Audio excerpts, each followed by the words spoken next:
این دختر جذاب شوهرش تصادف کرده و نمیتونه باهاش حال کنه. دختر هم از این وضعیت خسته شده و دلش میخواد با یکی رابطه داشته باشه. یه پسر حول هم تو کف این دختر است، ولی اون دختر اصلا از اون خوشش نمیاد و از هر فرصتی استفاده میکنه که اونو دست به سر کنه.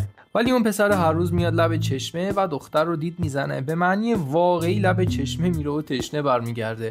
یه روز یه مسافر، یا بهتر بگم یه گردشگر، از نزدیکی اون چشمه رد میشه و دختر رو میبینه و ازش خوشش میاد. دختر هم از اون خوشش میاد، ولی از بخت بد پسر با کسیه که نمیتونه با اون دختر نزدیک بشه.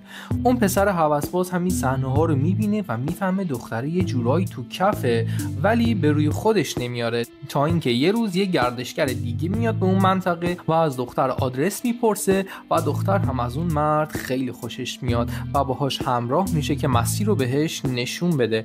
ولی دختر قصد دیگه ای داره و میخواد به اون نزدیک بشه. بعد از اینکه مرد خواست از دختر جدا بشه، دختر سریع نقش دروغی بازی میکنه و میگه پام درد میکنه و خودش رو به قش و ضعف میزنه و مرد هم که خیلی آدم ساده و خوبی بود متوجه این مسئله نمیشه و میخواد به دختر کمک کنه، که دختر از این فرصت استفاده میکنه و به مرد نزدیک میشه. مرد هم اختیارش رو از دست میده و بله، فرداییش به صورت اتفاقی بازم هم دیگر رو میبینن و پسر از دختره درخواست ازدواج میکنه، ولی دختره میگه من شوهر دارم، ولی به خاطر یه حادثه نمیتونه حرکت کنه.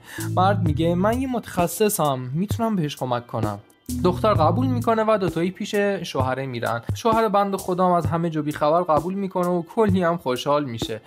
بعد از این ماجرا دختر با اون پسر میره تو جنگل و بازم یه حال اساسی با هم دیگه میکنن، ولی این بار اونها تنها نیستن.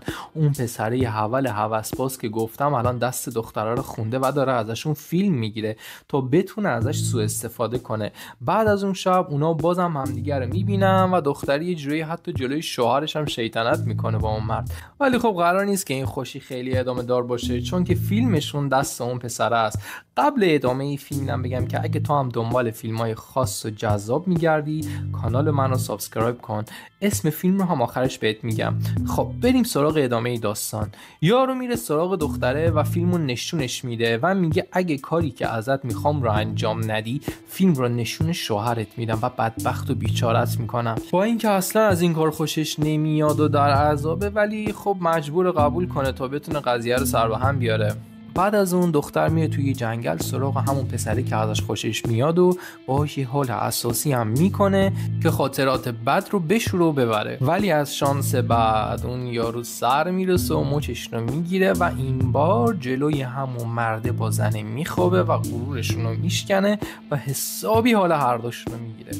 خب اینم یه جورایی پس دادن کارمایه. کم کم شوهرم به زنش شک میکنه و حرکاتش رو زیر نظر داره، تا اینکه یه روز تو حیات پشتی مچشون رو میگیره. خیلی دلش میشکنه و دنیا رو سرش خراب میشه. بعد از اون رابطهشون دیگه مثل قبل نشد. اگه آزادی اینه که هر کاری دلمون خواست بکنیم، پس چه فرقی با حیوونا داریم؟ یه وقتای آزادی با انجام ندادن کاریه، نه با انجام دادنش. شوهر حالش خوب شد، ولی رابطهشون مثل قبل نشد.